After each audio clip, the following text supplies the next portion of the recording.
वचनामृत क्रमांक 5 बोध वचन। ओम बोध वचन वाक्य 59। 58 वाक्य આપણે વાંચી ગયા, આજે વાક્ય 59. બોધ એટલે સમ્યક જ્ઞાન.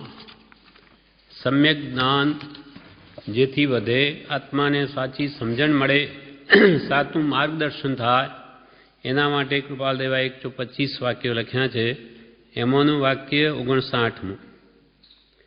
આભરણ એ જ દ્રવ્ય ભાર, ભાવ ભાર કર્મ. કૃપાલદેવે લખ્યું આભરણ એટલે દાગીના, અલંકાર.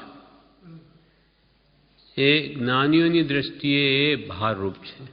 શરીર ઉપર ભાર જ વધારે, અને એના પ્રત્યે જો રાગદ્વેષ થાય તો કર્મ બાંધે, એ ભાવ કર્મ. એટલે આભરણ એ દ્રવ્ય ભાર, ભાવ કાઉન્સમાં લખ્યું ભાવ, જો એના પ્રત્યે રાગદ્વેષવાળા છે તો તે ભાર કર્મ એટલે કર્મનો ભાર જ વધારે. જ્યાં આસક્તિ છે પરપદાર્થ પ્રત્યેની, મૂર્છા છે, એ જ ખરેખર પરિગ્રહ છે.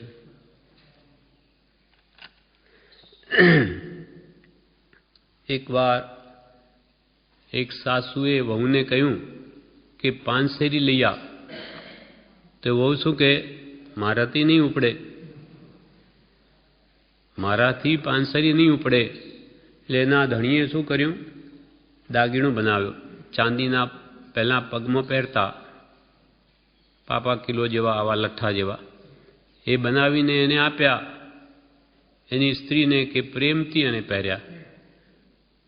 ત્યારે પછી એના ધણીએ એને વહુને કહ્યું કે તે દિવસે માએ કીધેલું કે પાંસેરી લઈ આવ, તે તારાથી નહીં ઉપડી, ને આ તો પાંસેર કરતોય વિશેષ છે આ બે, એ કેમ તારે ઉપડ્યા?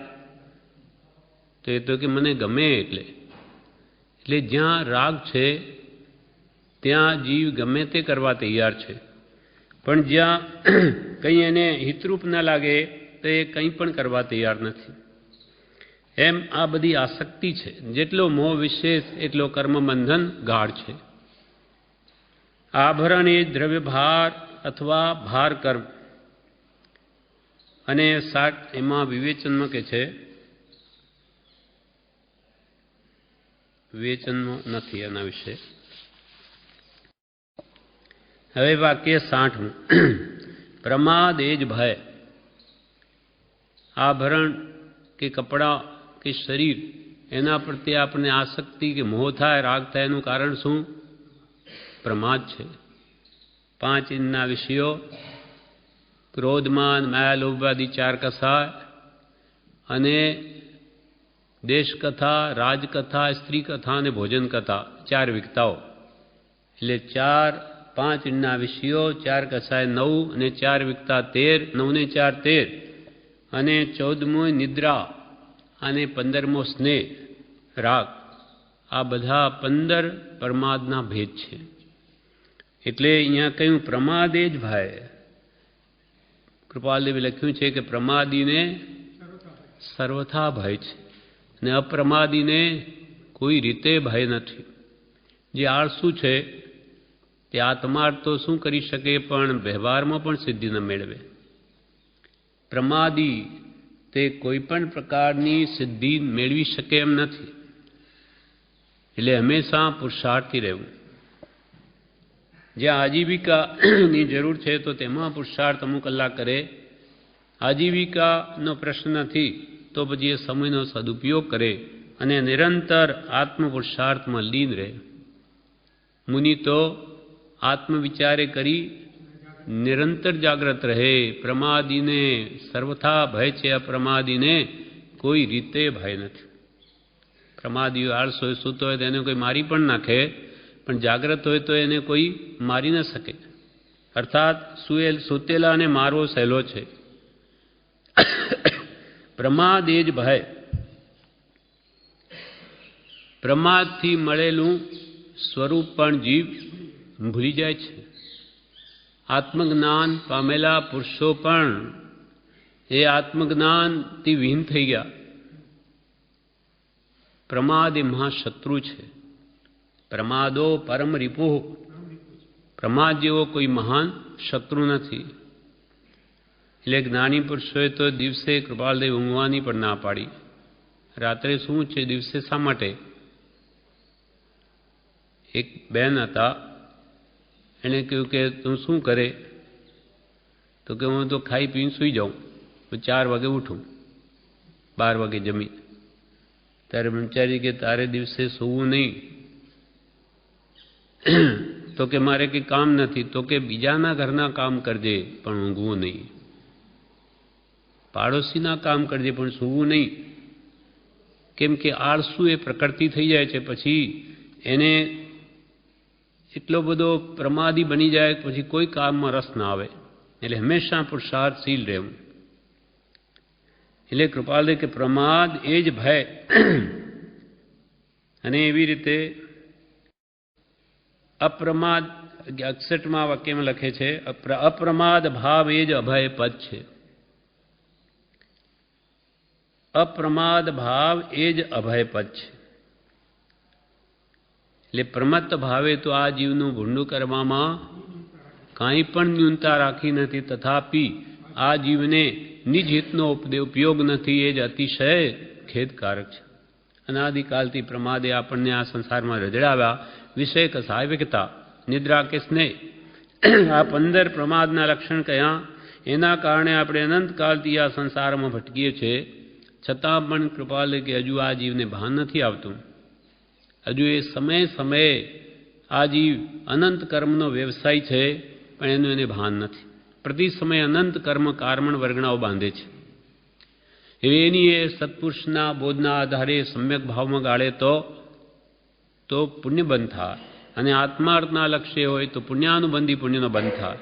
એ એને આગળ જતાં મોક્ષનું કારણ થાય. માટે પ્રમાદી તો થવું જ નહીં. કંઈ ને કંઈ ઉત્તમ કાર્યમાં લીન રહેવું. પ્રમાદ એ જ ભય, અપ્રમાદ ભાવ એ જ અભય પદ છે. એટલે કૃપાલદેવ એના માટે શિક્ષા પાઠ 50નો કૃપાલદેવે પાઠ લખ્યો છે મોક્ષમાળામાં. એના માટે તો કે શિક્ષા પાઠ 50 પ્રમાદ. ધર્મની અનાદરતા, ઉન્માદ, આળસ, કસાય એ સઘળા પ્રમાદના લક્ષણ છે.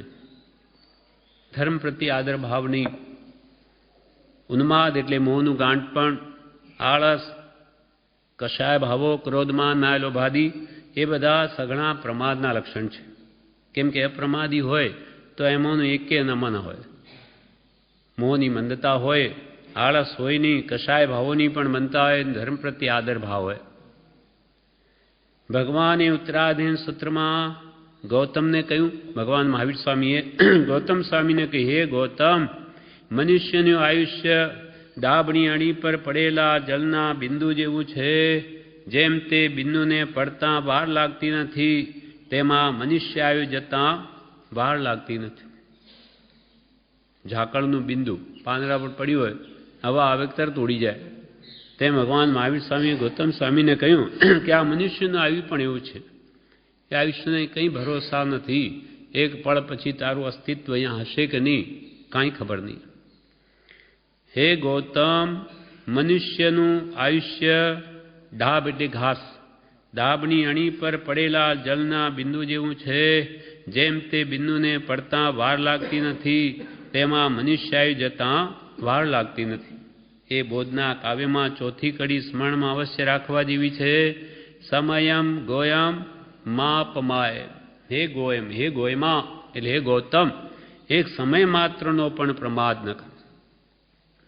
સમય એટલે નાનામાં નાનો ભાગ કાળનો. એટલે એને કેવી રીતે ગણતરી કરાવી તો કે તમે આંખ મીચીને ખોલો એટલામાં કેટલા સમય થઈ ગયા? અસંખ્યાત. ગણાય નહીં, કેલ્ક્યુલેટરમાં આવે નહીં. એટલે અસંખ્યાત સમય આંખ મીચીને ખોલી એટલામાં થઈ ગયા. તેમાંનો એક સમય, એક ભાગ. એટલે એટલો સમય બી તમે પ્રમાદ કરો નહીં. કેમ કે એટલા સમયમાં જીવ કર્મ બાંધે. સમયમ ગોયમ માપમાં એ પવિત્ર વાક્યના બે અર્થ થાય છે. એક તો હે ગૌતમ, સમય એટલે અવસર પામીને પ્રમાદ ન કરવો, અને બીજો એ કે મેષાનુમેષમાં ચાલ્યા જતા અસંખ્યાત્મા ભાગના જે સમય કહેવાય છે તેટલો વખત પણ પ્રમાદ ન કરવો. કારણ દેહ ક્ષણભંગુર છે. કાળ શિકારી માથે ધનુષ્વાણ ચડાવીને ઊભો છે. લીધો કેલેસ એમ જંજાળ થઈ રહી છે. ત્યાં પ્રમાદથી ધર્મ કર્તવ્ય કરવું રહી જશે. કે કાળ શિકારી ધનુષ્વાણ ચડાવીને ઊભો, લીધો કેલેસે કેટલાય પ્રતિરોજ મરે છે, અને એક દિવસ આપણો પણ નંબર લાગવાનો, એટલે આપણો આ દેહ છૂટી જશે. પણ ક્યારેય નિશ્ચિત નથી. માટે કે લીધો કેલેસે એમ જંજાળ થઈ રહી છે, અને તું પ્રમાદમાં રહીશ તો આ ધર્મ કર્તવ્ય કરવું રહી જશે. ત્યાં પ્રમાદથી ધર્મ કર્તવ્ય કરવું રહી જશે. અતિ વિચક્ષણ પુરુષો એટલે જ્ઞાની પુરુષો, અતિ વિચક્ષણ પુરુષો સંસારની સર્વોપાધિ ત્યાગીને અહોરાત્ર ધર્મ સાવધાન થાય છે. રાત દિવસ ધર્મ ધ્યાન કરે. જેમ આત્માર્થી કે આત્મજ્ઞાની મહાત્માનો સમય તો મુનિઓનો ધ્યાન અને સ્વાધ્યાય, કાં તો આત્મધ્યાનમાં રહે કાં સ્વાધ્યાયમાં રહે. બે ઘડીમાં તો ફરી અપ્રમત્ત થઈ જ જાય, એટલે આત્માનો અનુભવ કરી લે. એમ અતિ વિચક્ષણ પુરુષો એટલે જ્ઞાની પુરુષો તો સંસારની સર્વોપાધિ ત્યાગીને અહો રાત્રે એટલે રાત દિવસ ધર્મ સાવધાન થાય છે. પળનો પણ પ્રમાદ કરતા નથી. વિચક્ષણ પુરુષો અહોરાત્રના થોડા ભાગને પણ નિરંતર ધર્મ કર્તવ્યમાં ગાળે છે. વિચારવાન છે, મુમુક્ષુ છે, આત્માર્થી છે, તે પણ રાત દિવસના થોડા ભાગને પણ સવાર સાંજ સમય મેળવી એ પણ ધર્મ કર્તવ્યો ગાળે છે, અને અવસરે અવસરે ધર્મ કર્તવ્ય કરતા રહે છે. એટલે મોટા તહેવારોમાં વિશેષ ધર્મ આરંભ કરતા રહે છે. પણ મૂઢ પુરુષો એટલે અજ્ઞાની નિદ્રા, આહાર, મોજ શોખ અને વિકતા તેમજ રંગરાગમાં આયુષ્ય વ્યતીત કરી નાખે છે. એનું પરિણામ તેઓ અધોગતિ રૂપ પામે છે. મૂળ એટલે અજ્ઞાની માણસો, તે તો નિદ્રા સુવામાં, કાં આહાર ખાવા પીવામાં, મોજ શોખમાં, કે વિકતા ગપ્પા મારવામાં, રંગરાગમાં પોતાનું આયુષ્ય પૂરું કરી નાખે છે. અને એનું પરિણામ તેઓ શું પામે? અધોગતિ, માઠી ગતિમાં ચાલ્યા જાય. જેમ બને તેમ યત્ન અને ઉપયોગથી ધર્મને સાધ્ય કરવો યોગ્ય છે. 60 ઘડીના અહોરાત્રમાં 20 ઘડી તો નિદ્રામાં ગાળીએ છીએ. 24 કલાકની 60 ઘડી, 24 મિનિટની 1 ઘડી, એટલે કૃપાલ કે રાત દિવસ બધી મળીને 60 ઘડી થાય. એને એમોની 8 કલાક એટલે 20 ઘડી તો આપણી નિદ્રામાં જ ચાલી જાય. પછી રહ્યા 18 કલાક એટલે કે 40 ઘડી. બાકીની 40 ઘડી તે સામા જાય? ઉપાધિ, વેપારની કે વ્યવહારની, કે ટેલ ટપ્પા અને રજડવામાં ગાળીએ છીએ. એ કરતાં 60 ઘડીના વખતમાંથી 2-4 ઘડી, 2 ઘડી એટલે પોણો કલાક, એક સામયિક કાળ કે 48 મિનિટ, કાં પછી 2 ઘડી 4 ઘડી એટલે 1.5 કલાક.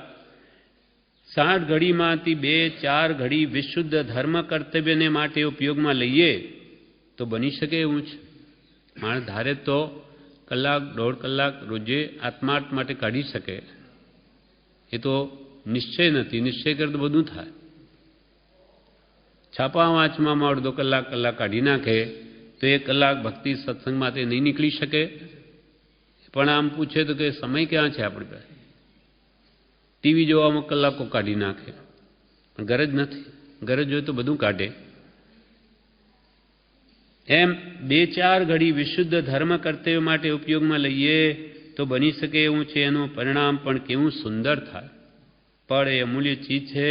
ચક્રવર્તી પણ એક પળ પામમાં આખી રિદ્ધિ આપે તો પણ તે પામનાર નથી. ચક્રવર્તીની 6 કણનું રાજ્ય આપી દે કે મારી ગયેલી પળ પાછી આપો તોય ન મળે. એક પળ વ્યર્થ ખોવાથી એક ભાવ હારી જવા જેવું છે. એમ તત્વની દ્રષ્ટિએ સિદ્ધ છે. કેમ કે સમય સમય જીવ કર્મ બાંધે કઈ પળમાં કેવું આયુષ્ય બંધાઈ જશે. માટે હંમેશા કહે છે જાગ્રત રહો. એટલે કે પ્રમાદીને સર્વથા ભય છે ને અપ્રમાદીને કોઈ રીતે ભય નથી. જે સદા જાગૃત છે, કાં તો વાંચન વિચારમાં, નહીં તો હાલતા ચાલતા પણ મંત્ર સ્મરણમાં રહેવું. કેમ કે સમય સમય જીવ કર્મ બાંધે, અને આ રીતે સત્પુરુષની આજ્ઞામાં આપણે રહીએ તો આત્મભાવ દ્રઢ થાય, ધ્યાસ ઘટે, ઉત્તમ પ્રકારનું પુણ્યાનુબંધી પુણ્ય બંધાય, જે આગળ જતાં એને સમ્યક દર્શન મોક્ષનું કારણ થાય. ને નહીં તો બધો સમય વાતોમાં વહી જ રહ્યો છે. પ્રમાદ એ જ ભય, અપ્રમાદ ભાવ એ જ અભય પદ છે. એટલે કૃપાલદેવે કહ્યું, જે મુનિઓ, જે જીવો મોહ નિદ્રામાં સૂતા છે તે અમુનિ છે, અને મુનિ તો નિરંતર આત્મવિચારે કરીને જાગ્રત રહે છે. આત્મવિચારે કરીને જાગ્રત રહે, એ જ ખરી જાગૃતિ છે. આપણે હવે જાગતા બેઠા પણ આપણને જ્ઞાનીઓ જાગતા નથી કહેતા, હજુ મોહ નિદ્રામાં સૂતેલા છો એમ જ કહે છે. તમે કે હજુ જાગ્યા જ નથી. અનાદિકાળની અજ્ઞાનથી તમે નિવૃત્ત થયા જ નથી. યા નિશા સર્વભૂતા અને તસ્માત જાગૃતિ સંયમી. જે આપણી રાત્રિ છે તે સંયમીઓ માટે તો દિવસ છે, તે જાગ્રત છે. એમાં આત્મધ્યાન કરે વિશેષ રાત્રિમાં. કામદેવ જેવા શ્રાવક પણ ભગવાન મહાવીર સ્વામીના સમયમાં આઠમ 14 પૌષદ લઈને શમશાનમાં જઈને ધ્યાન કરતા, કેમ કે આત્મજ્ઞાની હતા. એમ હંમેશા આપણને પણ જ્ઞાનીનો ઉપદેશ છે કે તમે પણ પ્રમાદ કરો નહીં, રોજ જરૂર અવકાશ કાઢો અને આત્માને માટે કલાક, 1.5 કલાક, 5 કલાક, આધો કલાક, અડધો કલાક બી અવશ્ય આપો. નહીં તો આ ભવ પૂરું થઈ ગયા પછી આપણને કોઈ પૂછનાર નથી. દુર્ગતિમાં જે પડશો આ કાગડા કૂતરાઓની જેમ કોઈ ભાવ ન પૂછે. એટલે હવે અવસર આવ્યો છે, એટલે એમાં તમારા આત્મહિત અવશ્ય કરી લો. અપ્રમાદ ભાવ એ જ અભય પદ છે. અપ્રમાદી છે તે સદા નિર્ભય છે. હવે વાક્ય 62. જેમ બને તેમ ત્વરાથી પ્રમાદ તજો. જેમ બને તેમ ત્વરાથી પ્રમાદ તજો. જે આત્મજ્ઞાની પુરુષો છે એ તો મુનિ પણ જો પ્રાપ્ત થયું હોય તો 6 7 ઝૂલે, ઝૂલાની જેમ. એટલે અત્યંત પુરુષાર્થ કરીને 7મા ગુણસ્થાનકમાં જાય, ત્યાં આત્મધ્યાન છે, ધ્યાનમાં લીન દશા છે. ત્યાંથી કર્મના ધક્કાથી પાછા પડે, પાછા 6 આવી જાય, પાછા પુરુષાર્થ કરીને આગળ વધે. એમ 6 7 7 6 7 એમ ઝૂલાની જેમ ઝૂલતા અત્યંત પુરુષાર્થ કરીને કર્મ માર્ગ આપે એટલે આગળ વધીને 8મા ગુણસ્થાનકમાં પહોંચી જાય, શનિ માંડી લે. અને 48 મિનિટની અંદર તો કેવળ જ્ઞાન પ્રગટાવી દે. પણ આ પુરુષાર્થ કરે છે ત્વરાથી, તો જ આ પરિણામ આવે છે. જેમ બને તેમ ત્વરાથી પ્રમાદ તજો. એટલે આપણા માટે ભક્તિ સત્સંગમાં કાળ ગાળો, આપણા માટે ઔષધ વિચાર ધ્યાન છે. કેમ કે આત્મજ્ઞાન આપણને થયું નથી ત્યાં સુધી કોનું ધ્યાન કરીએ? તો કે જ્ઞાની પુરુષના વચનોના વિચારરૂપ ધ્યાન કરો કે જ્ઞાનીઓ શું કહ્યું, પુણ્ય શું, પાપ શું, કર્મ શું, ધર્મ શું, શું કર્તવ્ય, શું અકર્તવ્ય, શું ત્યાજ્ય છે, શું ગ્રાહ્ય છે, શું પેય છે, શું અપેય છે, શું ખાદ્ય છે, શું અખાદ્ય છે. એ બધું જાણો અને તે પ્રમાણે વર્તો. શુભ શું, અશુભ શું, બધું જાણી અને શુદ્ધના લક્ષ્ય હંમેશા શુભમાં રહો. પણ આ કાર્ય તીવ્ર જલ્દી કરો, ત્વરાથી કરો. કેમ કે શુભસ્ય શીઘ્રમ. જેમ મને તેમ ત્વરાથી પ્રમાદ તજો. જે હંમેશા અપ્રમાદી હોય તેનો આ વિચાર તો એવા હોય કે કાલ કરે સો આજ કર, અને આજ કરે સો અબ. કેમ કે પલ મેં પ્રલય હોયગી ફિર કરેગા કબ. એક પલમાં આ દેહ છૂટી ગયો તો પછી શું કરીશ? જ્યારે પ્રમાદીઓ એ શું કહે કે આજ કરે સો કાલ કર, અને કાલ કરે સો પરસો. ઇતની જલ્દી ક્યાં પડીએ, અભી જીએંગે બરસો. એ તો વર્ષો સુધી જીવવાના, કે માટીના છે તે મરી જવાના. હમણાં એ તો જુવાન છીએ, હજુ તો ઘણા વર્ષ પડ્યા. એટલે વૃદ્ધાવસ્થા આવશે ત્યારે આપણે ભક્તિ જ કરવી છે, આપણે બી શું કામ છે ત્યારે. પણ વૃદ્ધાવસ્થા આવશે એ નિશ્ચિત છે, એ કોણે જાણ્યું? એટલે આત્માર્થનું કામ રહી જશે અને આ રાગ દેશાદી ભાવોથી જે કર્મના બંધન કર્યા છે એ જો મરી ગયો કાલે તો બધા એના ફળ ભોગવા દુર્ગતિમાં ચાલ્યો જઈશ. એટલે કહ્યું કે શુભ કામ તે તો શીઘ્રમ પહેલા કરવું. મારે કામ ક્રોધ લોભ મોહ પીસી ડારે ઇન્દ્રિયો કતલ કરી કિયો રાજ્ય પૂતો હે મારી આશા તૃષ્ણા પુની પાપીની સાપીની દઉં વેરી સબ મારી કે નિશ્ચિંત હોઈ સૂતો હે. તું કે નિશ્ચિંત થઈ જા પહેલા. આ બધા વેરીઓ છે તારા, કામ ક્રોધ માન માયા લોભ આદિ. એ ખરો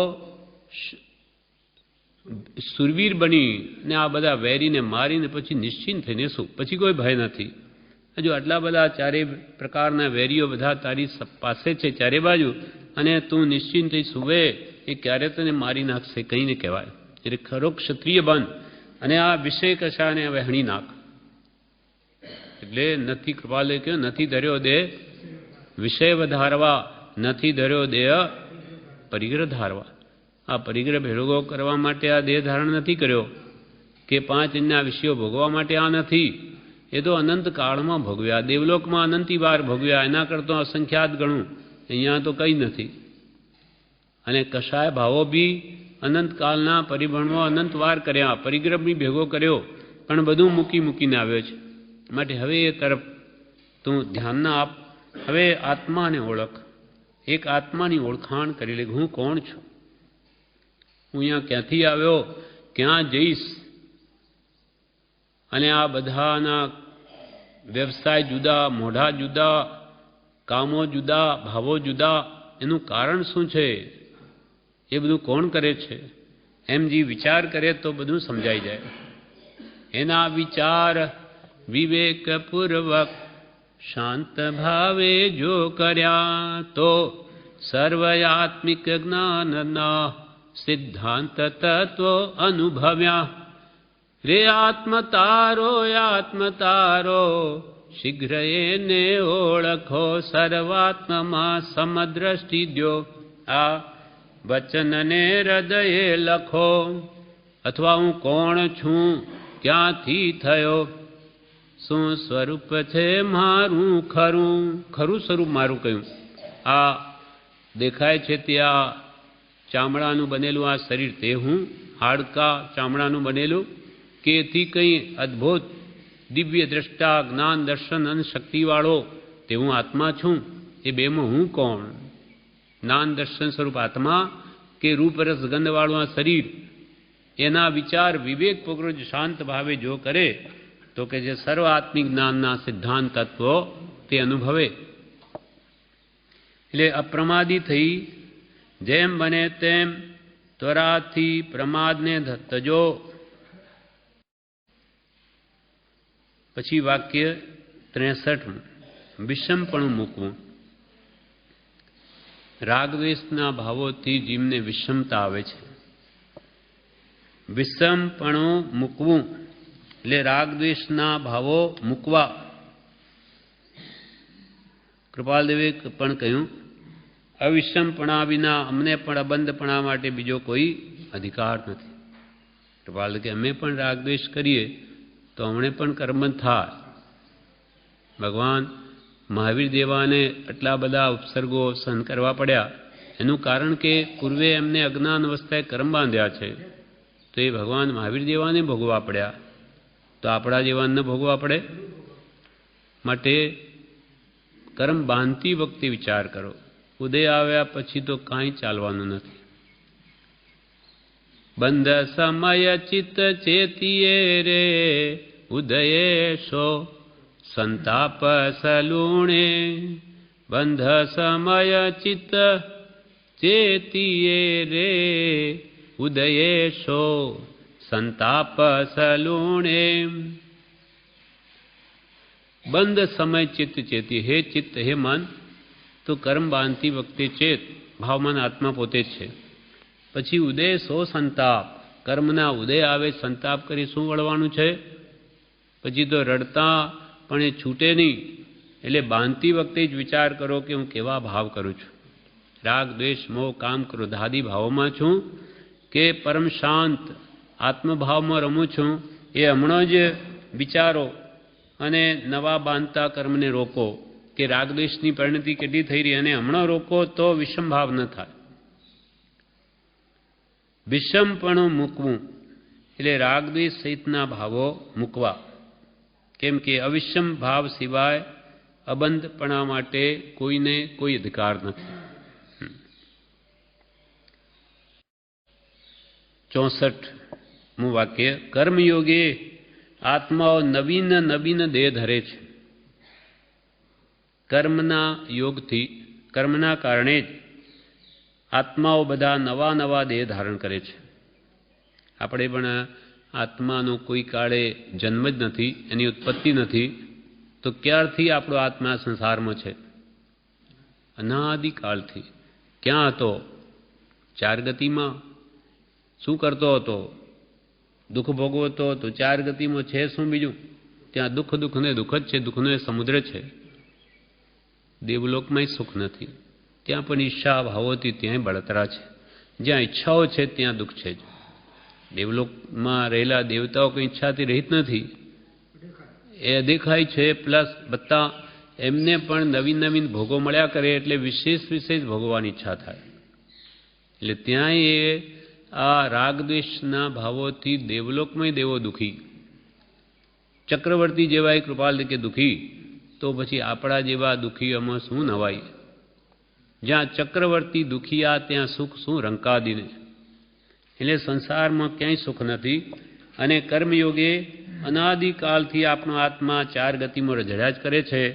અને હવે જો તમને દુઃખ લાગતું હોય સંસારમાં, તો એનું કારણ કર્મ છે, તેને તોડો. એ તોડી શકાય છે. ગજસુકુમાર જેવા ભગવાન નેમિનાથના વખતમાં હતા. કૃષ્ણ, શ્રી કૃષ્ણના નાના ભાઈ એ પૂર્વભાવના વૈરાગી હતા. એટલે ભગવાન નેમિનાથને એમણે પૂછ્યું કે મારા કેટલા ભાવ બાકી? તો કે 1000 ભાવ બાકી. 1000 ભાવ જેટલા હજુ કર્મ. 1000 ભાવ? મને તો પ્રભુ એક ભાવ બી નહીં પાલવે, એક ભાવ બી હું નહીં કરી શકું. મને એવો માર્ગ બતાવો. ભગવાન નેમિનાથ તો ત્રિકાળ જ્ઞાની છે. એટલે ગજસુકુમારને કહ્યું કે જાઓ શમશાનમાં ધ્યાનમાં ઉભા રહો. તો પ્રભુની આજ્ઞા માથે ચડાવી તરત જ ત્યાંથી જઈને શમશાનમાં ધ્યાનમાં ઉભા રહી ગયા. ત્યાં સોમલ નામનો સસરો આવ્યો અને જોયું પણ પૂર્વભાવનું વેર હતું. એટલે એને એવો ભાવ થયો કે મારી પુત્રીનું સગપણ કરીને અહીંયા સાધુ થઈને ઊભો રહી ગયો. એવો ભાવ ઉત્પન્ન થયો, મારવાનો જ. આ પૂર્વનું વેર છે એટલે એવા ભાવ ઉત્પન્ન થયા. એટલે ત્યાં માટી પડેલી, ગીલી માટી માથામાં પાળ બાંધીને મળદા બળતા એના અંગારા માથામાં ભરી દીધા. તે ક્ષણે ગજસુકુમારે આત્મસમાધિમાં સ્થિર રહી અને કે મેં લગ્ન કર્યા હોત એની પુત્રી સાથે તો એ પાઘડી બંધાય તો ફાટી જાત, પણ એને તો મને મોક્ષની પાઘડી બંધાવે. સમતા ભાવ રાખી અને 1000 ભવ સુધી ભોગવા પડે એ કર્મોને 48 મિનિટની અંદર અંદર ખપાવી દીધા, બધા ભસ્મીભૂત કરી દીધા. એમ જીવ ધારે તો બધું થઈ શકે, અને નહીં ધારે તો અનંતકાળથી આપણે રખડીએ જ છે. એટલે કૃપાલ ક્ષણ ક્ષણ જતાં અનંતકાળ વહી ગયો, છતાં સિદ્ધિ થઈ નહીં. ને હજુ પણ આત્મલક્ષી સાધના ન કરે તો હજુ અનંતકાળ વહી જશે અને ચાર ગતિમાં જ ભટકશે. એટલે મહાપુરુષોને આપણી દયા આવે છે કે કોઈ રીતે આ જીવ સમજે. હવે તો હે જીવો તમે બુજો, સમ્યક પ્રકારે બુજો. મનુષ્ય પણ મળવો ઘણો દુર્લભ છે અને ચારે ગતિને વિશે ભય છે, ક્યાંય સુખ નથી. માટે તમે તમારી જાતને ઓળખો, રાગદ્વેષને ઘટાડો અને સમભાવમાં આવો તો આ માનવ દેહ તમારો સફળ થઈ જશે. અર્થાત નવીન કર્મ નહીં થાય. નહીં તો કર્મયોગી આત્માઓ નવીન નવીન દેહ ધારણ કરે છે. આજે આપણે મનુષ્ય ભાવમાં, હવે આ ભાવમાં શુભ એટલે કે પુણ્ય બંધ કર્યું હશે તો દેવ કે મનુષ્ય ગતિમાં એના ફળ ભોગવીશું. અને અશુભ ભાવો કે રાગ દ્વેષ મોહ કામ ક્રોધાદિ ભાવોમાં વિશેષ કસાય ભાવમાં જીવ ગયો તો નરક તિર્યંચમાં દુઃખ ભોગવશે.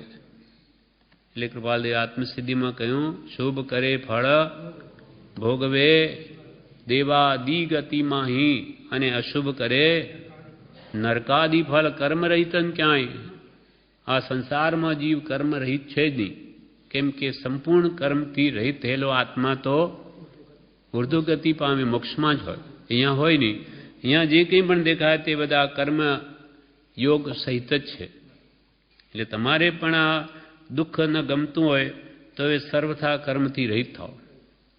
કર્મ એટલે કામો, આગલા ભાવના કામો અને આ ભાવમાં કર્મ કહીએ છીએ આપણે.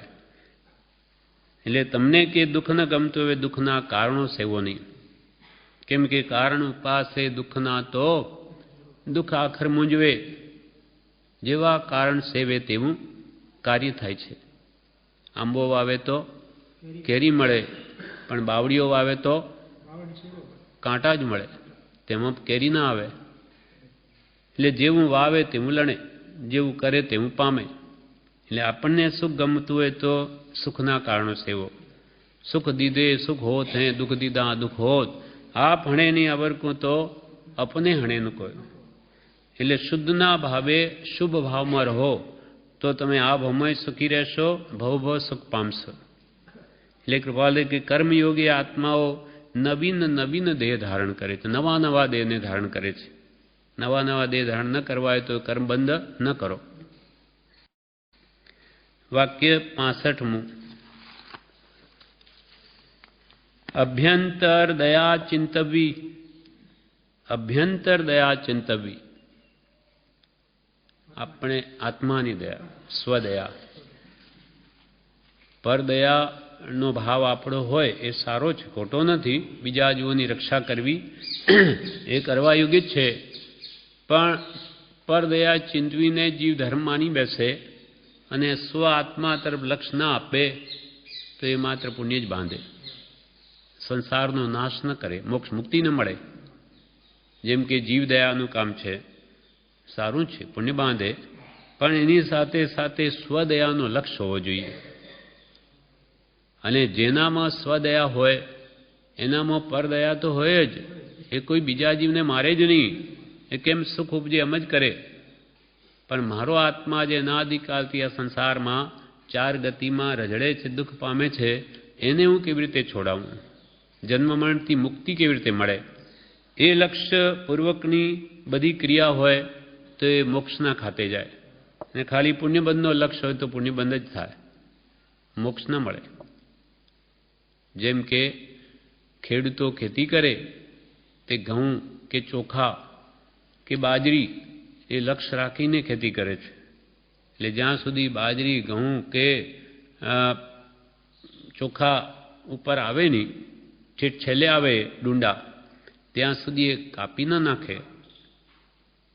એટલે જે ઘઉંના લક્ષ્યે ખેતી કરે એને ઘઉં મળે અને ઘાસ તો સહેજે મળે, એને નીચેનું બધું ઘાસ મળે જ, પણ જે ઘાસને માટે જ ખેતી કરે તો એટલું મોટું થઈ ગયું, ઘાસ કાપી નાખે તો એને ઘઉં ન મળે, ઘાસ જ મળે. એમ આત્માર્થના લક્ષ્યે જે ક્રિયા કરવામાં આવે એને પુણ્યબંધ તો થાય જ, એ બધી વસ્તુ આપોઆપ મળે. પણ પુણ્યના માટે જે જીવ લક્ષ્ય રાખીને ક્રિયાઓ કરે તેને આ દેવલોક આદિ આ એક ભાવ ઇન્દ્રિય સુખ મળે પણ મુક્તિ ન મળે. એટલે હંમેશા લક્ષ્ય શાનો રાખવો? મુક્તિનો, મોક્ષનો.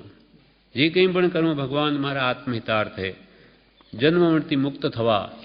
આ લોકની શુભેચ્છા નહીં કે આ ભૂમો મને ધન મળો, પૈસા મળો કે પુત્ર મળો, એના માટે તો આ ધર્મ નથી. એ તો સહેજે મળે, પણ એનો જો લક્ષ્ય રાખશે તો એને મુક્તિ ન મળે, આ સંસાર જ મળશે. અભ્યંતર દયા ચિંતવી એટલે આપણા આત્માની દયા ખાવી, સ્વદયા, પોતાના આત્માની. કે અનાદિકાળથી આ સંસારમાં કેમ રઝળું છે, એનું કારણ શું? અમારા જન્મ મરણ કેમ નાશ નથી થતા? એ તરફ વિચાર કરીને એનો ઉપાય જ્ઞાનીએ જે બતાવ્યો તે કરવો જોઈએ. પછી 66માં વાક્ય, આ વચ્ચેના વાક્યનું વિવેચન નહોતું. હવે 66માં વાક્યમાં બ્રહ્મચારીજી કહે, પોતાના આત્માને મોક્ષ માર્ગે ચઢાવે, પરને પણ આત્મહિત બતાવે, તેથી નાથ. આ 66મું વાત હજુ હવે આવશે. સ્વ અને પરના નાથ થાવ. સ્વ અને પરના નાથ થાવ. જ્યાં સુધી આત્મા, આપણો આત્મા દેવગુરુ ધર્મની શ્રદ્ધા ન કરે સાચા, ત્યાં સુધી એ સ્વનો નાથ કદી નહીં થાય. અર્થાત આત્મજ્ઞાનનું કારણ કે વ્યવહાર સંકિતનું કારણ પણ સાચા દેવ અરિહંત, સાચા ગુરુ નિર્ગ્રંથ આત્મજ્ઞાની અને સાચો ધર્મ અહિંસા પરમો ધર્મ દયામૂળ કેવળી પ્રવૃત્તિ, એ ત્રણેયની શ્રદ્ધામાં સંકિત કહ્યું છે, વ્યવહાર સંકિત. એટલે સ્વનો નાથ થવું હોય તો સમ્યક દર્શન પ્રગટાવવું, એટલે પહેલાં વ્યવહાર સંકિત લેવું કરવું, તો પછી એ આગળ જતાં આત્મા અનુભવ કરી શકે પરમાર્થ સંકિત. અને પરનો નાથ તો એ ત્યારે થઈ શકે. નાથ એટલે રક્ષક. તમે તમારા આત્માના રક્ષક થાઓ. તમારા આત્મગુણો જે ભાવથી હણા તેવા ભાવો કરોમાં. આ રાગદ્વેષથી આપણા આત્મગુણોની ઘાત થાય છે, એ ભાવ મરણ છે. માટે એ ન કરીને તમારા આત્માની રક્ષા કરો. એને જન્મ મરણ વધે એવા કારણો સેવો નહીં. એ સ્વરક્ષા થઈ, સ્વનો નાથ થયો. અને પરનો નાથ ક્યારે થઈ શકે કે પોતાના આત્માના રાગદ્વેષી ભાવો, રાગદ્વેષાદી ભાવો નષ્ટ થઈ ગયા, અર્થાત અનંત આનંદની કસાઈ ગયા, આત્મજ્ઞાન થઈ ગયું. એ બીજાને પણ ઉપદેશ આપીને પરનો પણ નાથ થઈ શકે. આ ભાવ કૃપાલદેવે અનાથી મુનિના પાઠમાં મોક્ષમાળામાં આપ્યો છે. સૈનિક મહારાજા જંગલમાં ફરતા એનાથી મુનિને મળે છે, ત્યારે એમને જોઈને થાય છે કે હો આ નવજુવાન અહીંયા શું કામ તપ તપે? આ એની યુવા વય અને અહીંયા આત્મધ્યાન કરવાની ઉંમર છે. એટલે સૈનિક મહારાજા એ એનાથી મુનિને એમ કહે કે તમે શા માટે આ તપ તપો છો? ત્યારે એનાથી મુનિ શું કહે કે હું તો અનાથ હતો. ત્યારે સૈનિક મહારાજા કહે તમે અનાથ, તો તમારો નાથ હું થાઉં? તમારે શું જોઈએ કહો? તો કે પછી સમજાવે છે કે જ્યાં સુધી આત્મા રાગદ્વેષાદી ભાવોને આધીન છે ત્યાં સુધી પોતે જ અનાથ છે. હવે હું મારો નાથ કેમ થયો કે રાગદ્વેષાદી ભાવો છોડ્યા, સંસાર પ્રત્યેની આસક્તિ ગઈ, એટલે હું જંગલમાં આત્મધ્યાનમાં પરમ સુખી છું. એટલે સૈનિક મહારાજને વાત સમજાય છે ત્યારે પોતે માફી માગે કે મેં તમને ભોગ ભોગવા સંબંધીનું જે આમંત્રણ કર્યું એ મારી ભૂલ હતી, એ અપરાધ ક્ષમા કરો. અને ખરેખર આપ સ્વના નાથ છો અને પરના અમારા જેવાના પણ નાથ છો. કેમ કે અમે ઇન્દ્રિયોને જીતી શક્યા નથી જે તમે જીતી છે. ઇન્દ્રિયોને જીતે, પાંચ ઇન્દ્રિયોને, કસાય ભાવોને જીતે, તે જ ખરો સ્વ કે પરનો નાથ થઈ શકે. એટલે સ્વ અને પરના નાથ થાઓ, અર્થાત પોતાના આત્માને રાગાદી ભાવોથી બચાવો અને પરને પણ આત્મજ્ઞાન થયું હોય તો ઉપદેશ કરો. પરને પણ રાગ દ્વેષાદી ભાવોથી બચાવો અને પોતે પોતાના આત્માને પણ આ રીતે ઉપદેશ આપીને બચાવો, તો તમે સ્વને પરના પણ નાથ થઈ શકો. એટલે વિવેચનમાં કહ્યું પોતાના આત્માને મોક્ષ માર્ગે ચડાવે અને પરને પણ આત્મહિત બતાવે, તેથી તે નાથ છે. એ વાક્ય 67મું. બાહ્ય મિત્ર આત્મહિતનો રસ્તો બતાવે, તેને અભ્યંતર મિત્ર તરીકે મોક્ષનો માર્ગ બતાવે તે મૈત્રી. જે આપણને મુક્તિના માર્ગે ચઢાવે તે જ ખરો મિત્ર છે.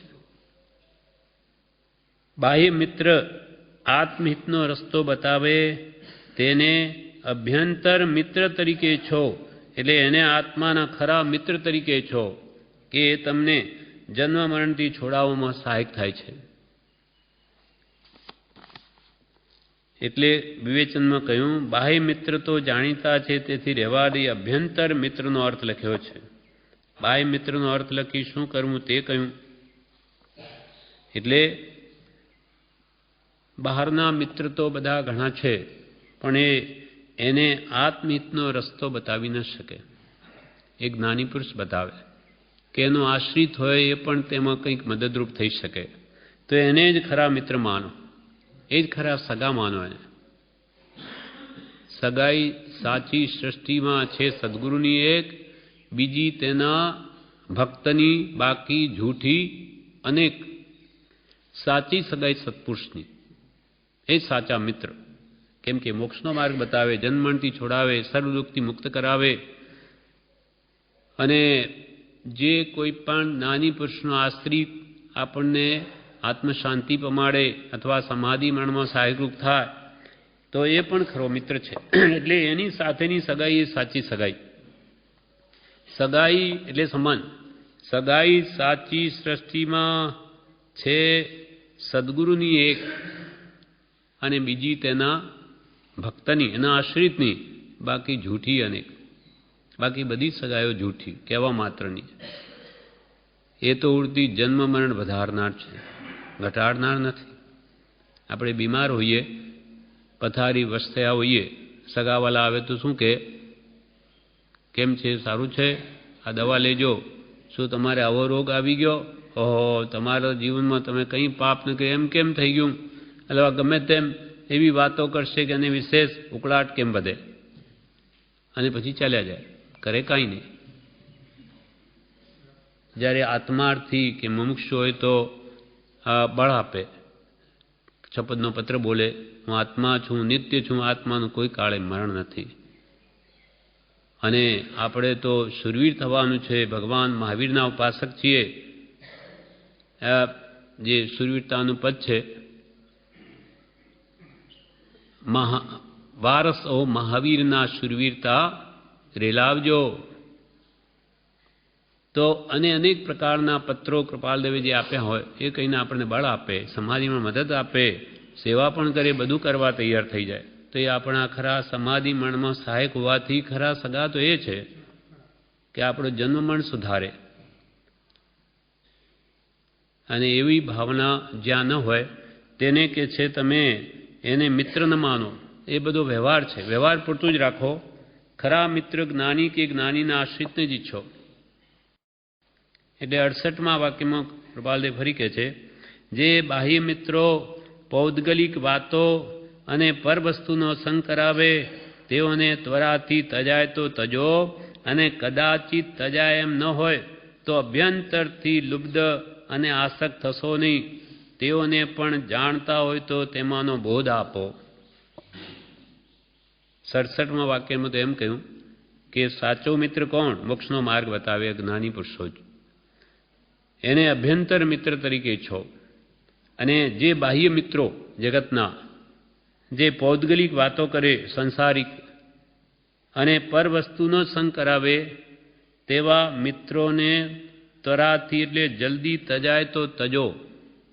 એટલે એમનો સંગ જલ્દી છોડી દેવા છોડી દો. આવા મિત્રો રાખોમાં. એ જે આપણને મોહ વધારે, સંસાર વધારે અને પર વસ્તુનો સંગ કરાવે એવાને શીઘ્ર તજો. અને કદાચિત કોઈ કારણસર એ મિત્રોને ન તજાય તો અભ્યંતરથી લુબ્ધ અને આસક્ત થશો નહીં. એટલે અંતરથી તમે એમના પ્રત્યે આસક્તિ રાખશો નહીં, બધું ઉપર ઉપરનું રાખજો. તેઓને પણ જાણતા હોય તેમાંનો બોધ આપો. એટલે કે તમને પણ ધર્મ સંબંધી કંઈ જાણકારી હોય અને મિત્ર બે વાત આપણી સાંભળી શકે એવો હોય તો તેને પણ બોધ આપો. એટલે તેને પણ સમજાવજો, સાચા માર્ગે વાળજો. પણ તમને જે સંસારમાં ઢસડી જાય એવા હોય તો તેમનો સંગ ત્વરાથી તજજો. એટલે તમે જાણતા હો તો તમે એને સારા માર્ગે વાળી શકતા હોય તો ભલે કરો. એને પણ સાચી સમજણ આપો, સત્સંગમાં લાવો કે જેથી એનું પણ કલ્યાણ થાય. એટલે કોઈ રીતે પણ જીવના રાગદ્વેષ કેમ ઘટે એમ પોતે કરવું ને બીજાને પણ એમ થવામાં મદદરૂપ થવું. મદન રેખાનો અધિકાર કૃપાલદેવ પણ લખ્યો, શાસ્ત્રોમાં પણ છે. મદન રેખા સતી હતી, એનો પતિ યુગબાઉ. હવે એ સતી મદન રેખા રૂપવતી હતી, વિશેષ સ્વરૂપવાન હોવાથી એનો જેઠ જે યુગબાઉનો મોટો ભાઈ એ મણિરથ રાજા હતો. એની દ્રષ્ટિ એના પ્રત્યે ખરાબ થઈ. એટલે એના ભાઈને મારવાય છે કે મરી જાય તો આ સ્ત્રી મને મળે. એટલે શું કરે, બીજા દેશમાં મોકલે, જા યુગબાઉ ત્યાં ફલાણા ત્યાં ધમાલ છે એમ કર્યા, પણ કોઈ રીતે એનું આયુષ્ય બળવાન મરે નહીં, પાછો આવી જાય. હવે એક દિવસે એણે શું વિચાર કર્યો કે એને હવે હાથે જ મારી જ છૂટકો. એટલે એ બે જણા બગીચામાં બેઠા છે, ત્યાં મણિરથ આવ્યો, રાજા છે, યુગબાઉ યુવરાજ છે, નાનો ભાઈ. એટલે ત્યાં આવીને અવાજ કર્યો કે યુગબાઉ. એ અવાજ જેવો સાંભળ્યો તેઓ મદન રેખા અને અપશુકન થયા. એટલે એ કે તમે જાઓ નહીં, અપશુકન થાય છે. ત્યારે યુગબાઉ કે નહીં, મારો ભાઈ બોલાવે છે એટલે હું તો જઈશ. અરે પણ થોભો હમણાં, તો કે ના હું તો જઈશ. એ જેવો ગયો, પેલો ઝાડની પાછળ તલવાર લઈને તાકીને જ ઊભો હતો. જેવો ગયો એવો ઘા કર્યો, ચીસ પડી. મદન રેખાએ સાંભળી લીધી. એટલે થયું કે અનર્થ થઈ ગયું, કંઈક અપશુકન થઈ ગયું. એટલે ત્યાં આવે છે, દોડી જુએ છે કે આ તો એકદમ હવે આ જીવી ન શકે, ભયંકર ઘા વાગી ગયો. હવે જાણ્યું, પણ એના ભાવ કેવા હતા યુગબાઉના કે મારા ભાઈએ મારા પ્રત્યે અન્યાય કર્યો, ધિક્કાર છે, એને હું મારી નાખીશ, હું સારો થઈ એટલે એને કાતલ કાઢી નાખ. એવા ભયંકર દ્વેષના ભાવો ચાલી રહ્યા છે. એ મદન રેખાએ જોયું કે હવે આ શું, આ તો એની ગતિ બગડી જશે, આ ક્યાં જશે, નરકમાં જશે એ જીવ. એટલે એમને શાંતિ પમાડે છે કે જુઓ હવે તમે જે થવાકાળ થઈ ગયું, આપણા કર્મનું ફળ ગણો, તમે આવો ભાવ ન કરો, તમે ભાઈ પ્રત્યે પણ આવો ભાવ નહીં કરો, દ્વેષ ન કરો, અને મારા પ્રત્યે પણ રાગ ન કરો. હવે હું તમને કે શાંતિ પમાડું અથવા હું તમારી સ્ત્રી છું એવો ભાવ કરીને મારા પ્રત્યે રાગ કરશોમાં, અને ભાઈ પ્રત્યે દ્વેષ પણ ન કરજો. હવે તમે શાંતિ રાખો, અને હું આ મંત્ર સ્મરણ બોલું છું એમાં ચિત્ત રાખો, બધું ભૂલી જાઓ. કોઈ મારા શત્રુ નથી. મિત્તી મેં સૌ ભયસુ વેરમ મધ્યમ ન કેણી ખામી મી સવ્વ જીવે સવ્વે જીવા કમન તુમે. તમે શાંતિથી આ મંત્રમાં ધ્યાન રાખો. એમ કરતાં મંત્ર સ્મરણ એ કરાવતી ગઈ. આવી રીતે એને ઉપદેશ આપી, સંભાવમાં લાવી અને એનું મરણ સુધારી દીધું, સમાધિ મરણ કરાવી લીધું. એટલે આ ખરા મિત્ર એને કહેવાય. પોતે સતી હતી એટલે રડવાની બેઠી કે મારા પતિ હવે મરી જશે એવો ભાવ નથી, પણ એનું મરણ નહીં બગડે. તો શું થયું, એ ત્યાંથી મરીને દેવલોકે ગયો, દેવ થયો. ત્યાં પોણા કલાકમાં દેવલોકમાં તો નવજુવાન 16 વર્ષનો થઈને પથારીમાંથી ઊભો થાય, ત્યાં ઉત્પાદ શૈયા હોય છે, ગર્ભ ન હોય, અને આપણી જેવા મળમૂત્રના શરીર ન હોય, બધા વૈકરિક શરીર હોય. એટલે ઉપયોગ મૂક્યો કે અહીંયા ક્યાંથી આવ્યો, તો કે હો પૂર્વભવની મારી સ્ત્રી મદન રેખાએ મને ઉપદેશ આપીને સમભાવમાં લાવ્યો, તેનું આ ફળ છે, ધન્ય છે એને. પહેલાં એને નમસ્કાર કરું, નહીં તો મારી આ સ્થિતિ હું તો નરકમાં જાત. મારા ભાવ કેવા હતા, કેમ કે દેવોને અવધિ જ્ઞાન હોય છે. એટલે હવે શું થયું કે ત્યાં એ મદન રેખા એ આવે છે, તેટલામાં એ કેવડી પાસે જઈને બેઠી છે.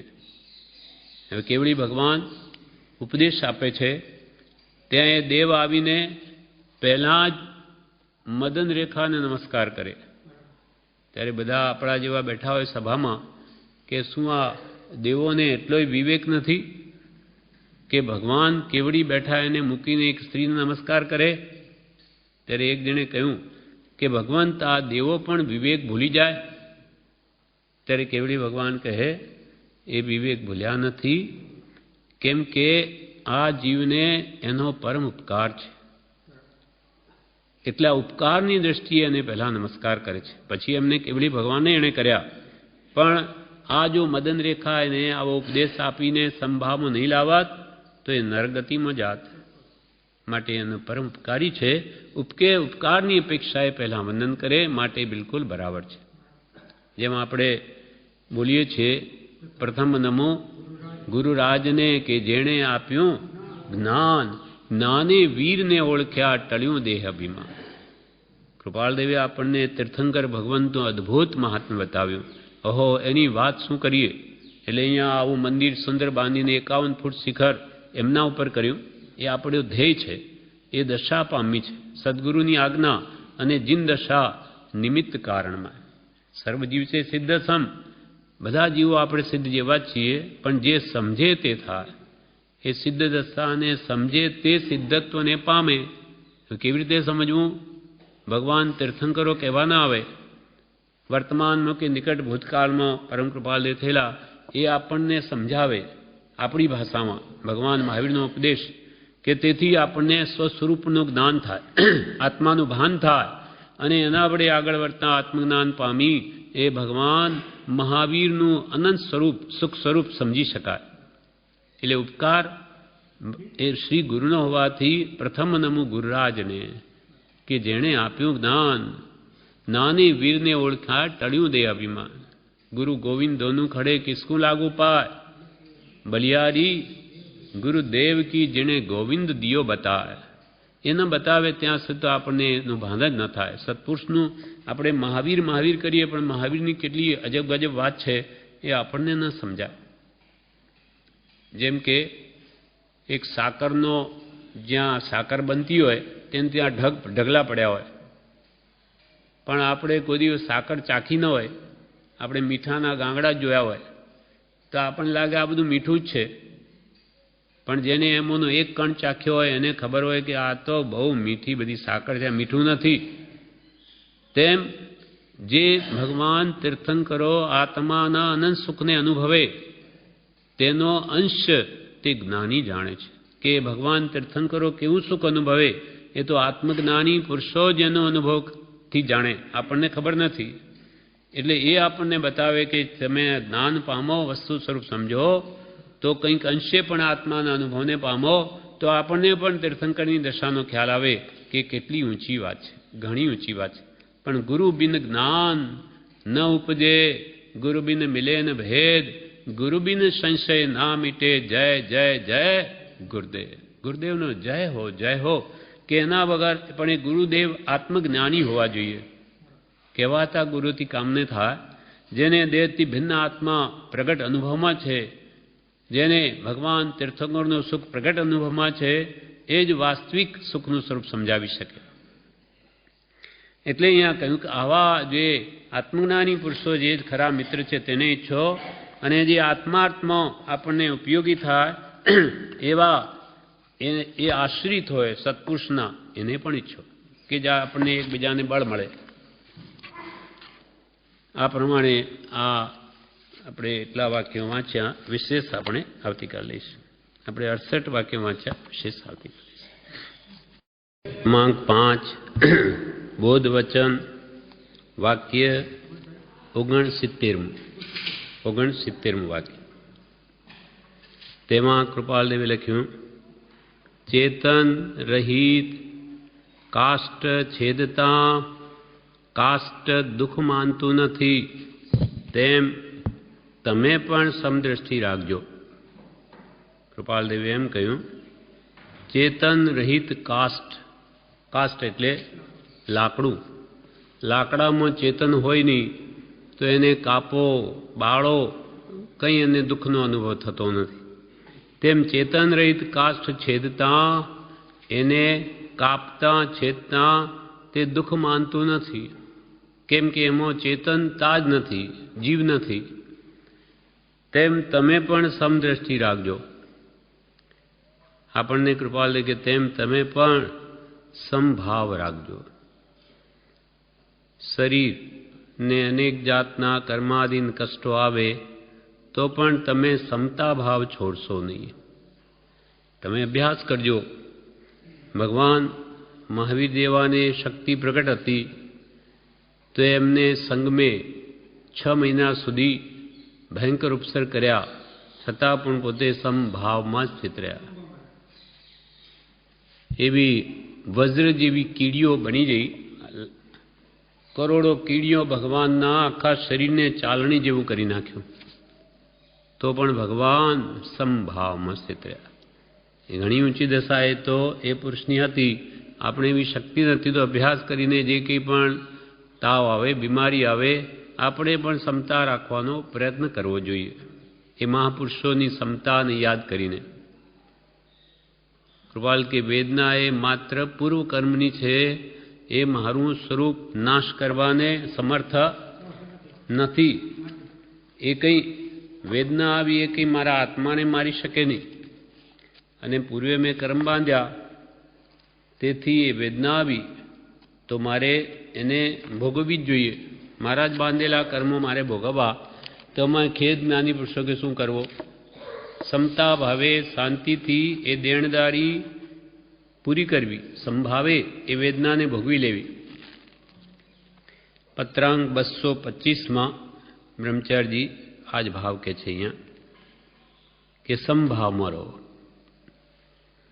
સ્વરૂપ સ્થિત સમતાપતિ રે સર્વયવસ્થા માયા. સ્વરૂપ સ્થિત સમતાપતિ રે સર્વયવસ્થા માયા. રાજચંદ્રપદ તે નમુરે. રાજચંદ્રપદ તે નમુરે. સ્થિર મન થાઓ ત્યાય સમતા. સ્વામી તેરે જે રમતા સમભાવે.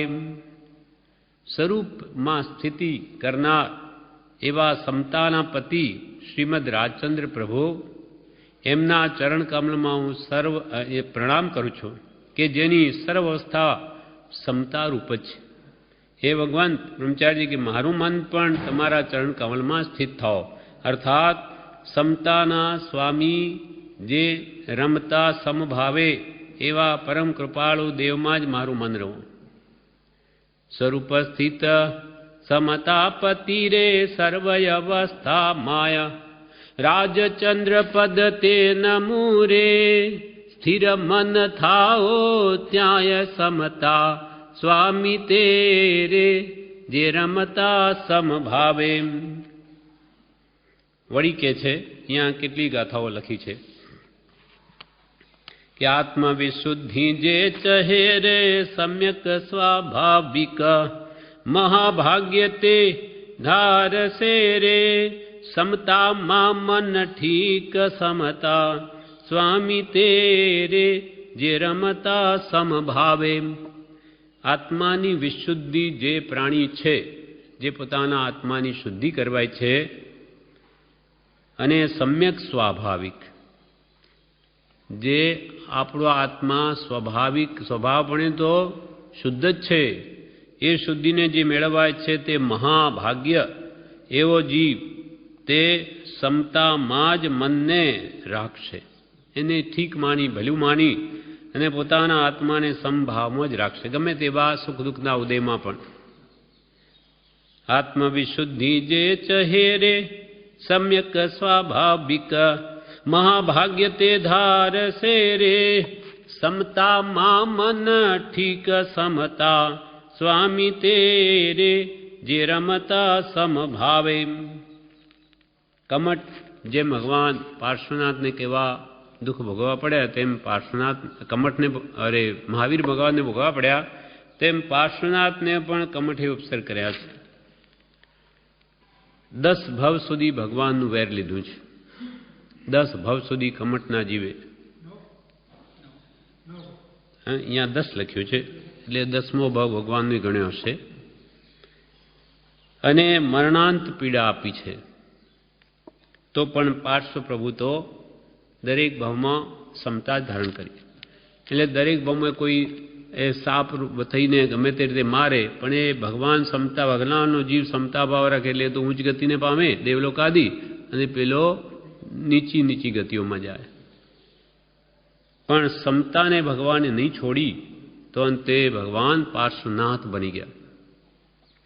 કમઠ જીવ 10 ભવ સુધી રે દે પીડા મરણાંત.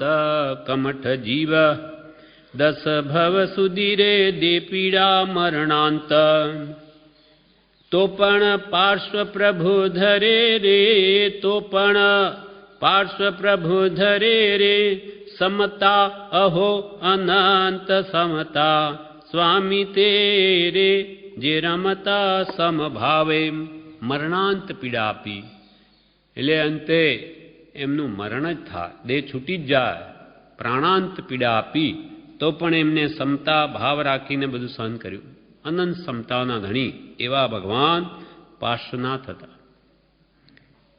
તેવી જ કૃપાળુ દેવે પણ પોતાના દેહની એવી દશા કરી છે, એટલે કે જે આ કાળમાં આવા સમતા યોગવાળા એ પરમ કૃપાળુ દેવ હતા, એમ બ્રહ્મચારીજી કહે છે.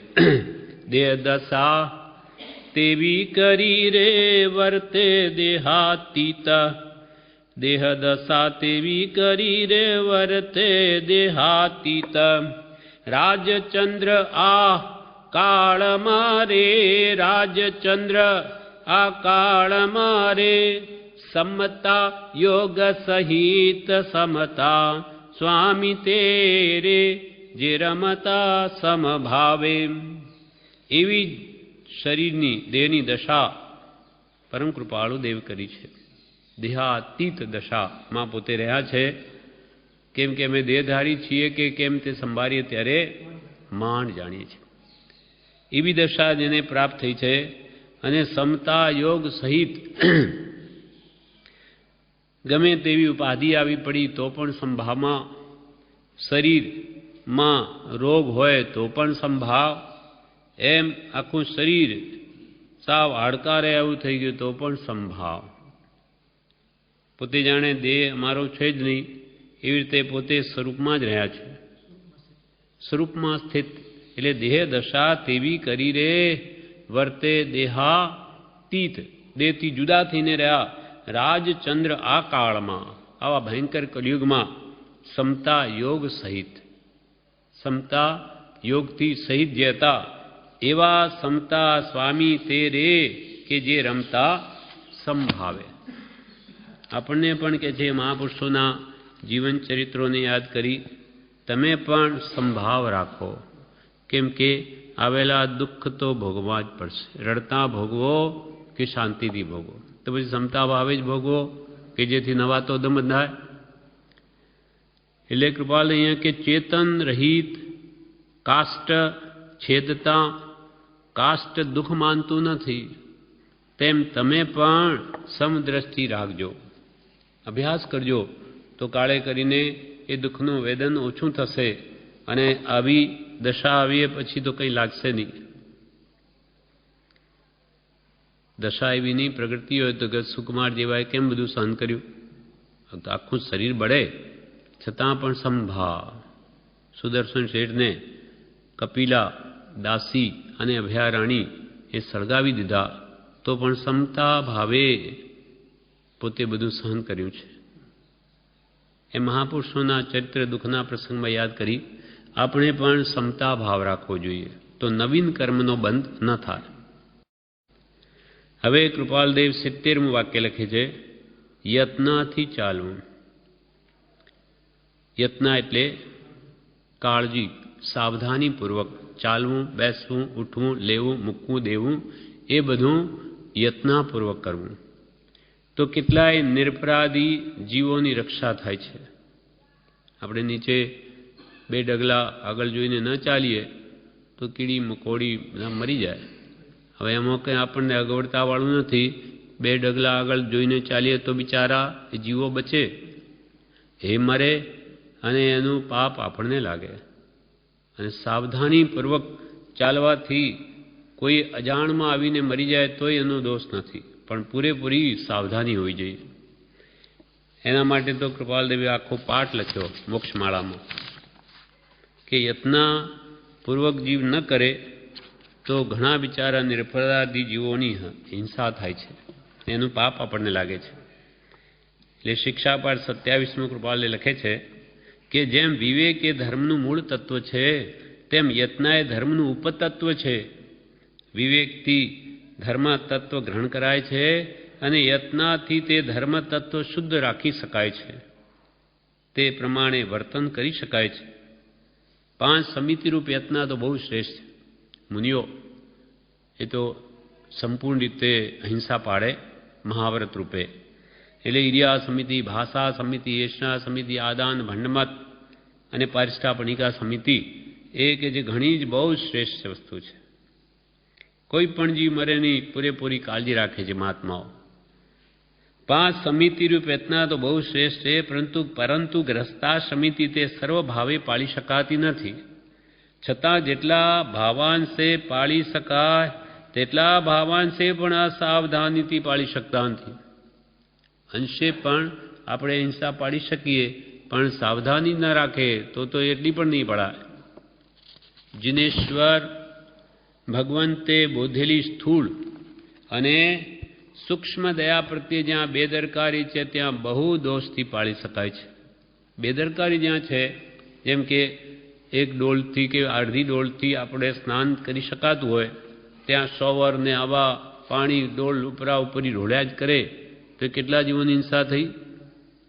એક લોટો લઈને પણ આખું શરીર સાફ કરી શકાય પોતા વડે, પણ બેદરકારી છે અને કંઈ શ્રદ્ધા નથી. એમાં શું મરે? પણ એક એક બુંદમાં જીવ રહ્યા છે એમ જ્ઞાનીઓએ કહ્યું છે. આમ તો સાયન્ટિસ્ટો પણ એક પાણીના બુંદમાં 36,400 જીવ તો એને પ્રૂફ કર્યા, પણ ભગવાન તો કે જે હજુ અસંખ્યાતા છે. જળ છે કાયા જેની, એ જળકાર, એ બધા જીવો છે એમ ભગવંત તો એમ કે છે. ભગવંતે બોધેલી સ્થૂળ અને સૂક્ષ્મ દયા પ્રત્યે જ્યાં બેદરકારી છે ત્યાં બહુ દોષથી પાળી શકાય છે. એ યત્નાની ન્યૂનતાને લીધે છે. ઉતાવળી અને વેગભરી ચાલ, કંઈ પણ જોયા વગર ઉતાવળો ગમે તેમ ચાલે. પાણી ગાળી તેનો સંખાળો રાખવાની અપૂર્ણ વિધિ, એ તો આજે બધા નળ થઈ ગયા. નહીં તો જે કૂવાનું પાણી હોય એ જીવાણી એમ જ નાખે એટલે જીવો બચે, નહીં તો એ જીવી ન શકે. એક કૂવાનું પાણી બીજા કૂવામાં જાય તો જીવો મરી જાય. એ હિંસા તો આજે સામાન્ય થઈ ગઈ નળ વડે. કાષ્ટાદિક ઇંધણનો વગર ખંખેરીએ વગર જેવો ઉપયોગ, એટલે આજે લાકડા નીકળીને ગેસ આવી ગયા. નહીં તો લાકડા જોઈને નાખવા જોઈએ. આ ગેસના બંબામાં નાખે એ બરાબર સાફ થઈને જવા જોઈએ, નહીં તો ત્રસકાય, જીવો બેઠા હોય બધા મરી જાય. અનાજમાં રહેલા સૂક્ષ્મ જંતુઓની અપૂર્ણ તપાસ, અનાજને પૂરેપૂરી તપાસ ન કરે ને એમાં જીવોત્પત્તિ થઈ હોય તો બધા બિચારા બધા બફાઈ જાય.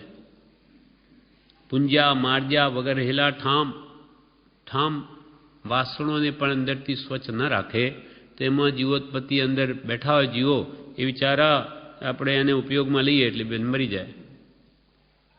એના બર્નર હોય એ પણ ગેસના રોજે સવારમાં સાફ કરવા જોઈએ. ઉપરથી લઈ ફૂંક મારી અને કોઈ એંઠવાડો પડ્યો હોય, રાત્રે ત્યાં જીવજંતુ ઉત્પન્ન થયો હોય તો એ પણ એને કાઢી નાખવા જોઈએ, નહીં તો મરી જાય. સળગાવી મળી જાય.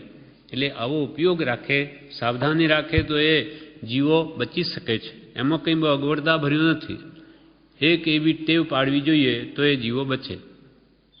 એટલે પૂંજા પ્રમારજા વગર રહેવા દીધેલા ઠામ, અસ્વચ્છ રાખેલા ઓરડા, આપણી રૂમ હોય ઓરડાને સાફ ન કરે તો જાળા બાજે, પછી ત્યાં કરોડિયા થાય અને પછી ઘણા દાડે એને સાફ કરે, બિચારા મરી જાય. એના કરતાં ઉત્પન્ન ન થાય એટલે અમુક દિવસે જરૂર ત્યાં મોટું ઝાડું લાકડીને બાંધીને રાખવું, ફેરવી જ નાખવું જોઈએ. અસ્વચ્છ રાખેલા ઓરડા, આંગણામાં પાણીનો ઢોળવો, હવે ખાડા ખોદીને બધું અંદર ગયું એટલે ત્યાં જાય જીવોત્પત્તિ થાય. આ ગટર જલ મલ મોરીને મેં ગિરાયો, ક્રમિકુલ બહુ ઘાત કરાયો, આજે એ સામાન્ય બની ગયું છે. એંઠનું રાખી મૂકવું, રાત્રે જમે એઠવાડો પડ્યો રહે, અસલ તો ધોઈને થાળી ધોઈને પીવી જોઈએ. એટલે એઠવાડો હોય તો જીવોત્પત્તિ થાય. આ બધી ટેવ પાડવાની વાત છે. પાડે તો બધું સહજ છે, તો વધારે ખવાય નહીં, લેવાય નહીં, એઠવાડો નહીં પડે, લોકોને ખાવાનું નથી મળતું ને આપણે બગાડ નાખીએ કરીને ફેંકી દઈએ, એના માટે અનાજ નથી. એટલે જો ધોઈને પીવાની આદત રાખે તો એંઠવાળા મૂકવાનો પ્રશ્ન ના આવે. એંઠનું રાખી મૂકવું, પાટલા ઉપર ધગધગતી થાળી નીચે મૂકવી, તો નીચે હોય તો બિચારા જીવો મરી જાય. એથી પોતાને અસ્વચ્છતા, અગવડ, અનારોગ્યતા ઇત્યાદિ ફળ થાય છે અને મહાપાપના કારણ પણ થઈ પડે છે. રાત્રે જમે કોઈ જીવોત્પત્તિ અંદર રહી જાય, ખાવામાં આવી ગઈ તો એનાથી મહારોગ પણ ઉત્પન્ન થઈ જાય. એ પોતાને રોગનું કારણ થાય અને બિચારા નિરપરાધી જીવો મરી જાય. એ માટે થઈને કહેવાનો બોધ કૃપાલય કહે છે કે ચાલવામાં બેસવામાં, ઉઠવામાં, જમવામાં અને બીજા હરેક પ્રકારમાં યત્નનો ઉપયોગ કરવો, સાવધાની રાખવી. વસ્તુ લેતા મૂકતા કોઈ જીવતો કોઈ નથી બેઠું, જોઈને મૂકવું, જોઈને લેવું. એ 5 સમિતિ છે. યથાશક્તિ શ્રાવક પણ ધ્યાન રાખે તો પાળી શકે એમ છે. એથી દ્રવ્યને ભાવે બંને પ્રકારે લાભ છે. ચાલ ધીમી અને ગંભીર રાખવી, ઘર સ્વચ્છ રાખવા, પાણી વિધિ સહિત ગળાવવું, ડબલ ગરણું રાખવું. નામનું ગરણું રાખે એમાં બધા કાણા હોય, પ્લાસ્ટિકની કોથળી નામની ચડાવી દે, એમાં તો શું નામ છે કોથળી, બાકી તો અંદર તો બધા કાણા, બધા સૂક્ષ્મ જીવો બધા નીકળી જાય. એટલે ગરણા પણ ડબલ રાખવા કહ્યું. ઝીણા ગરણા રાખી જેમાંથી પાણી ગળાઈને ઝીણા સૂક્ષ્મ જંતુઓ એમાં રહી જાય.